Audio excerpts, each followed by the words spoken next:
Sir, you won the golden ticket to spend Christmas with us, unaware he was a sad billionaire. He was already standing up when the little girl stepped in front of his table. His coat was half on, his coffee still warm, his eyes fixed on the door like escape was the only plan. That was when her small voice stopped everything. She didn't sound shy or loud. She sounded certain. Sir, you won the golden ticket to spend Christmas with us. She said it slowly, like the words mattered. Like this wasn't a joke or a game. People walked past them, busy and distracted. But in that moment, the world felt strangely quiet. He looked at the card in her hands. Gold marker smeared unevenly across thick paper. It wasn't perfect. It wasn't straight. But it was clearly made with care. And somehow, that made it heavier than it should have been. If you believe in compassion and the quiet strength of ordinary people, take a moment to like and subscribe. Stories like this remind us how one small act can change everything. He glanced past her and saw the woman rushing back, face tight with apology. The kind of look that said, "I'm so sorry. She shouldn't have done that." The kind of look he'd seen his whole life. Embarrassed, protective. The man didn't say no right away. That surprised him. Usually, he was quick with polite exits, quick with smiles that closed doors, quick with disappearing before anyone could expect something. The girl didn't pull the card back when he stayed silent. She didn't explain or beg. She just waited, holding it out, arms steady, like she believed adults sometimes needed time, like she wasn't afraid of the answer. Snow tapped softly against the cafe window behind him. Christmas Eve lights flickered on the street outside. Families laughed somewhere down the block, and suddenly he realized something uncomfortable. He hadn't planned where he'd be the next day. He looked from the card to the girl's face, then to the woman standing a few steps away, then back to the empty chair across from him.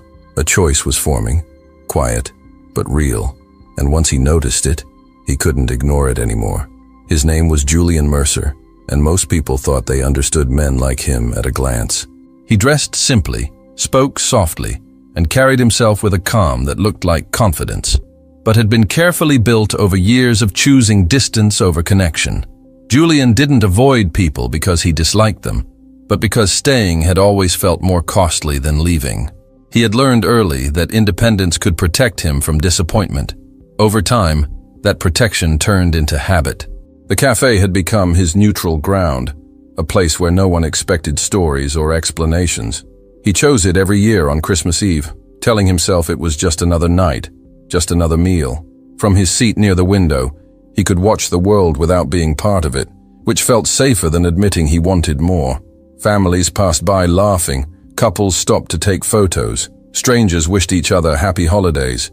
Julian watched it all like someone observing a life he'd once planned for himself. There were subtle signs of success in the details around him, though he barely noticed them anymore. A watch worth more than most people's rent, a perfectly tailored coat, a phone filled with unread messages. Money had solved problems in his life, but it had never answered questions. It had made things efficient, controlled, predictable, and control had slowly replaced warmth without him realizing when that shift happened. Julian told himself he was fine with that trade. Work gave him structure, purpose, and a reason to stay busy when the apartment felt too quiet. Waiting slowly became part of who he was. He wasn't unhappy in an obvious way, and that made his loneliness harder to explain. He didn't feel broken or angry at the world, just quietly disconnected from it. Life seemed to keep moving forward while he remained slightly out of sync, like he had missed a turn and learned to live with it instead of turning back. That night, Julian had planned to finish his coffee and leave before the streets filled with late celebrations. Christmas Day was already mapped out as empty time, just like the years before.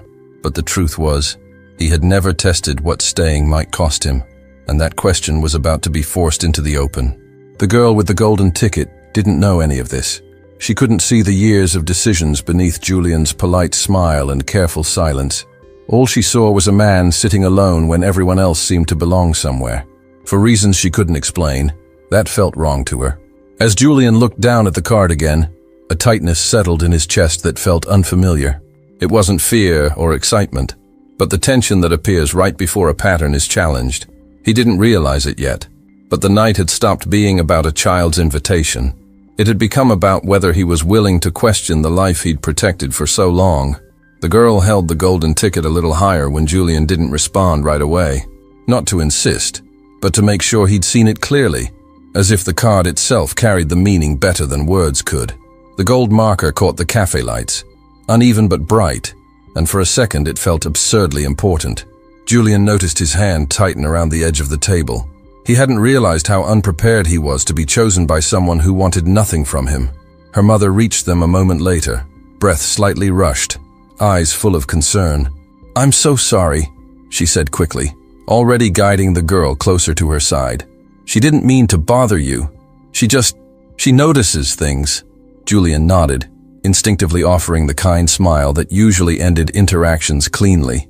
But this time, the smile didn't do its job. The girl looked up at him again, not waiting for permission or approval. She wasn't smiling, wasn't nervous, wasn't playing. She simply asked if he was going to be alone tomorrow. The question landed softly, without judgment, and that somehow made it harder to ignore. Julian opened his mouth, then closed it again, surprised by the pause.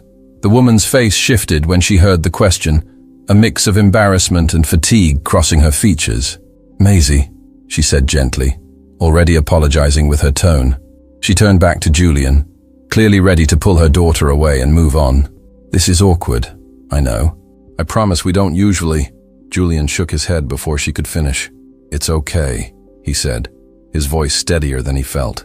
The words came out automatically, but something behind them was different this time. He wasn't dismissing the moment. He was buying time. Time he didn't fully understand why he needed. Maisie didn't step back when her mother loosened her grip. She stayed where she was, holding the card between them like a quiet offering. The golden ticket wasn't a demand, and it wasn't a test. It was an invitation without conditions, and that made it unsettling. Julian realized no one had offered him that in a very long time. He glanced around the cafe, suddenly aware of how public the moment felt. People moved, talked, laughed, completely unaware that something small but significant was happening nearby. He felt exposed in a way money had never caused. This wasn't about status or success or control. It was about presence. The mother cleared her throat, clearly preparing to leave. "We should go," she said softly, already stepping back. Maisie hesitated, then placed the golden ticket gently on the table in front of Julian. She didn't ask him to take it. She just left it there, trusting him to decide what it meant. As they turned toward the door, Julian stared at the card, his thoughts unusually loud. He told himself this was nothing, just a child being kind. But he didn't push the chair back or reach for his coat. Instead, he stayed seated, watching them walk away. And for the first time that night, he wondered what would happen if he didn't end things early. Julian stayed seated long after Maisie and her mother disappeared through the cafe door, the golden ticket resting on the table like something that didn't belong to him yet.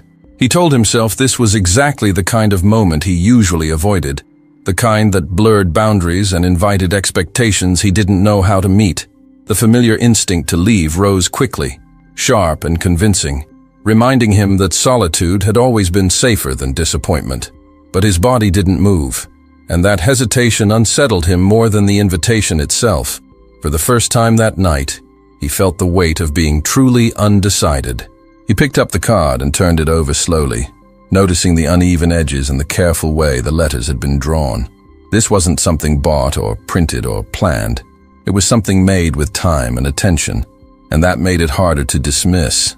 Julian realized how rare it was for someone to offer him something without knowing who he was or what he could give back. Most interactions in his life came with invisible calculations attached, even when people pretended otherwise.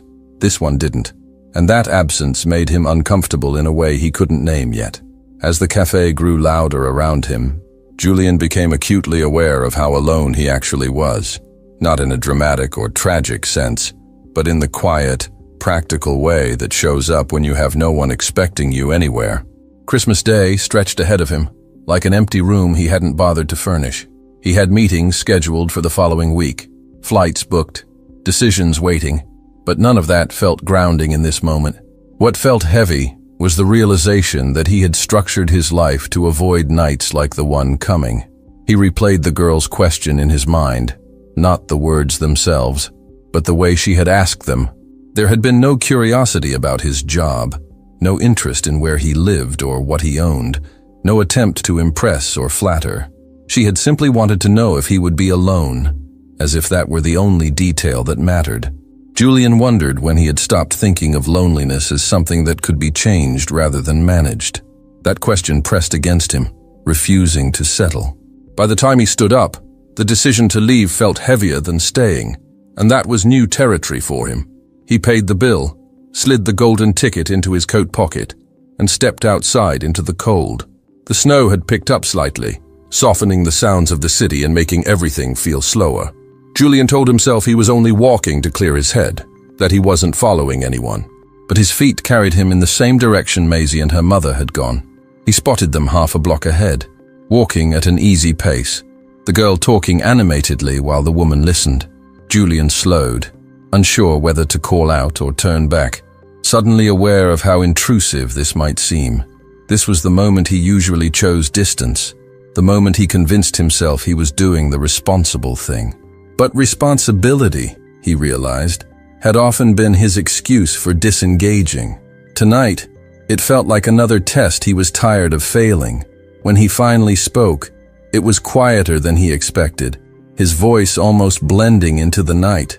They turned, surprise flickering across the woman's face before she masked it with politeness. Julian held up the card slightly, not as proof, but as context, as if to say he hadn't imagined the moment. "I just wanted to make sure this was real," he said, choosing his words carefully. What he didn't say was that he was trying, for once, not to run. Maisie smiled, not triumphantly, but with relief, like she'd been waiting for him to catch up. Her mother studied Julian for a moment longer, clearly weighing trust against caution. The silence that followed wasn't awkward. It was charged with uncertainty and possibility. Julian didn't know what he was agreeing to yet, and neither did they. But as they stood there together, it became clear that none of them were ready to walk away just yet. Julian walked beside Maisie and her mother for several blocks without speaking much, letting the sound of their footsteps and the muted city fill the space between them. He noticed how natural it felt for Maisie to talk, jumping from one thought to another, while her mother listened without correcting or rushing her. There was an ease in their rhythm that made Julian aware of how often his own conversations felt transactional or restrained. He kept reminding himself that this walk was temporary, a small courtesy, nothing more. Still, he didn't shorten his steps or look for an exit. Maisie eventually asked why he had been sitting alone when everyone else seemed to be going somewhere together. The question wasn't accusatory or curious in the usual sense. It sounded more like an observation she was still trying to understand. Julian considered giving one of his practiced answers about work or travel, the kind that usually ended questions politely. Instead, he said that sometimes people didn't realize how much time had passed until it was already gone. The honesty surprised him as much as it seemed to satisfy her.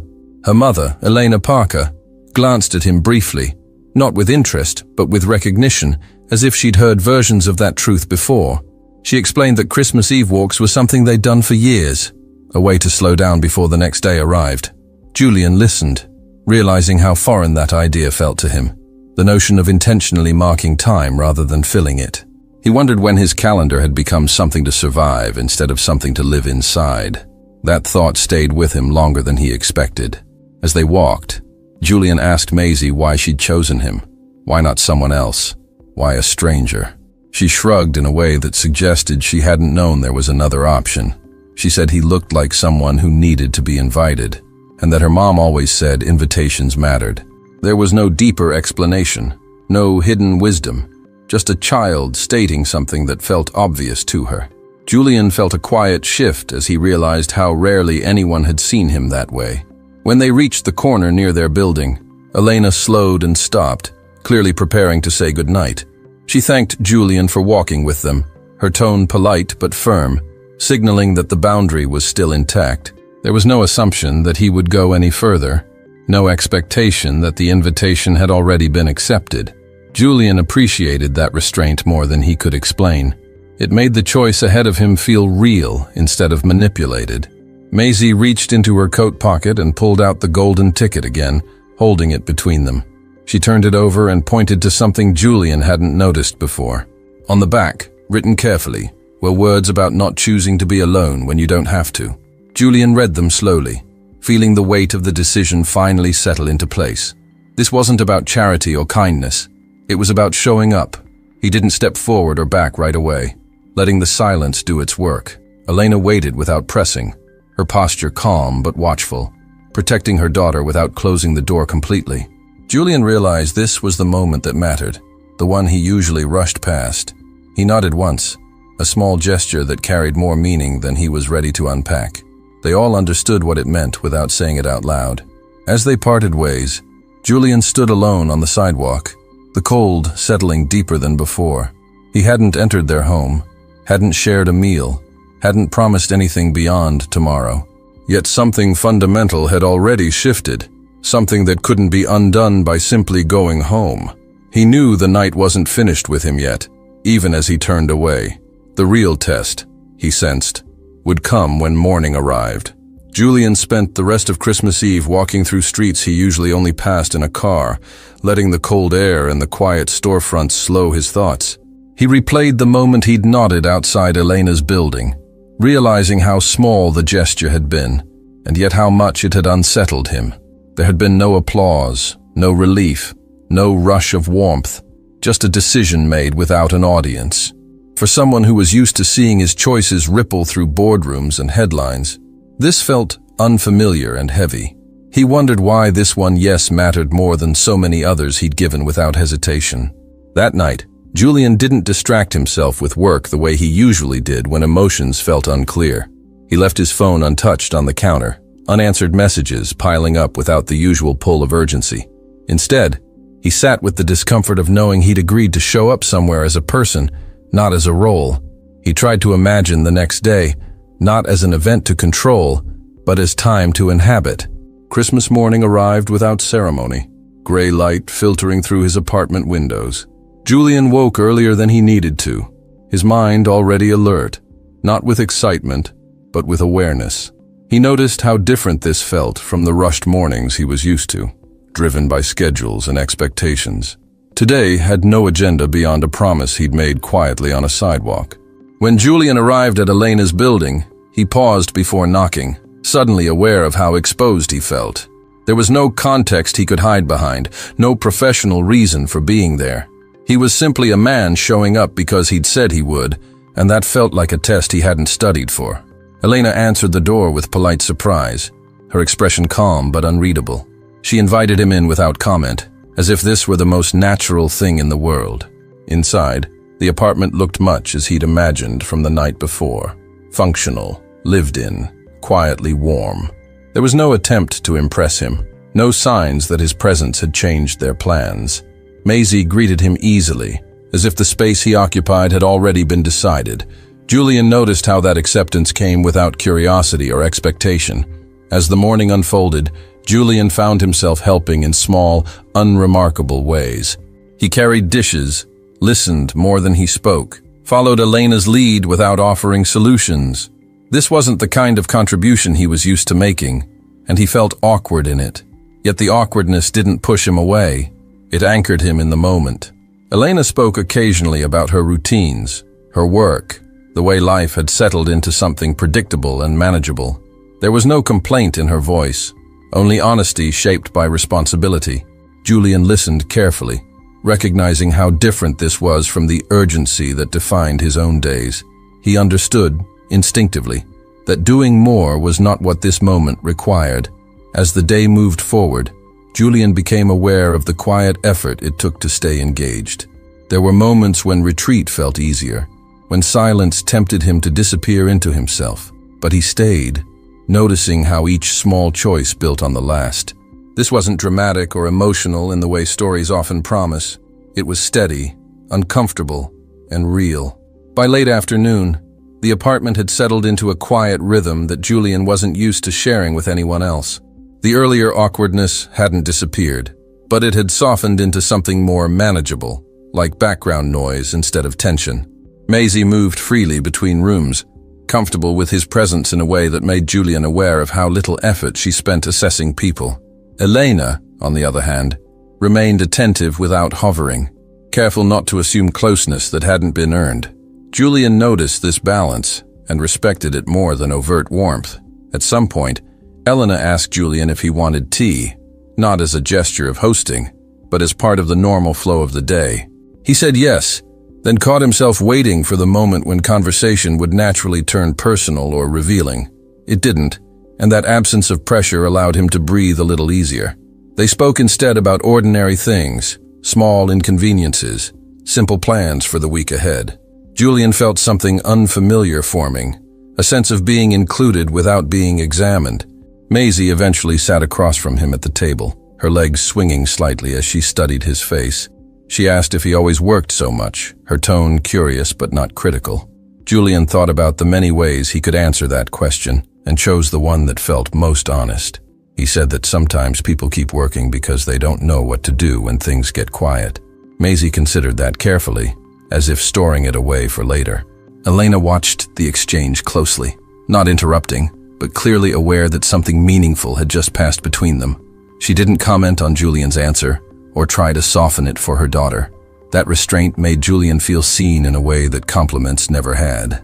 He realized he was sharing something real without being asked to explain or justify it. The simplicity of that moment stayed with him. As the afternoon light shifted, Julian became aware of a subtle decision forming inside him. It wasn't about staying longer or leaving early, but about how present he was willing to be while he remained. He noticed how easy it would be to drift, to answer questions politely while keeping his distance. Instead, he leaned into the conversation, listening fully, responding without calculation. That choice, small as it was, felt like a commitment. Elena eventually mentioned that she hadn't planned on having anyone over for Christmas Day. There was no apology in her voice, just a statement of fact, shaped by years of managing expectations. Julian nodded, understanding that this space had not been prepared for him. The realization made his presence feel more intentional, not accidental. He wasn't filling a gap. He was sharing it. Later, as dishes were cleared and the day edged closer to evening, Julian felt a shift he couldn't ignore. This wasn't comfort or happiness in the way he'd imagined those things might feel. It was something quieter, a sense of connection built on attention rather than emotion. He recognized it as the kind of bond that didn't announce itself loudly, the kind that asked for care instead of celebration. When Julian finally stood to leave, the moment carried more weight than he expected. Maisie hugged him quickly, without ceremony, as if this had always been part of the plan. Elena thanked him for coming, her words sincere but measured, leaving space instead of filling it. Julian stepped outside into the cold, feeling changed without knowing exactly how. And as he walked away, he sensed that whatever had begun that day was far from finished. As evening settled in, the outside world began to intrude in small, unavoidable ways, reminding Julian that no moment exists in isolation for very long. A phone call from a family member went unanswered, followed by a message that hinted at old tensions and expectations that had never fully disappeared. Elena noticed the shift in his focus but didn't ask what had happened, choosing instead to continue what she was doing without interruption. That quiet respect created space rather than distance, and Julian felt the weight of being allowed to keep something to himself. He realized how rarely he'd experienced that kind of understanding without explanation. Later, Elena mentioned her own family, not as a complaint but as context, explaining how complicated relationships had shaped the boundaries she kept so carefully. She spoke about raising Maisie mostly on her own, about learning when to lean on others and when to stand firm without resentment. Julian listened closely, recognizing patterns that felt familiar despite the differences in their lives. Both of them had learned to rely on themselves early, though for very different reasons. That shared resilience created a quiet bridge between them. Maisie, sensing the heavier tone, asked whether adults ever felt scared about making the wrong choices. The question landed gently, but carried more weight than it seemed, cutting through the room's calm like a truth no one could ignore. Julian hesitated, then admitted that fear often showed up when people cared more than they wanted to admit. Elena nodded, adding that fear wasn't always a sign to stop. Sometimes it was a sign to slow down and pay attention. Maisie absorbed this, satisfied enough to let the conversation move on. As the night deepened, practical concerns surfaced. Schedules, responsibilities, the reality waiting beyond the holiday. Elena explained that the next day would return them to routine quickly.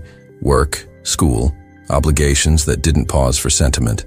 Julian felt a familiar urge to offer help, to smooth the edges with resources or solutions, and recognized it as an old reflex.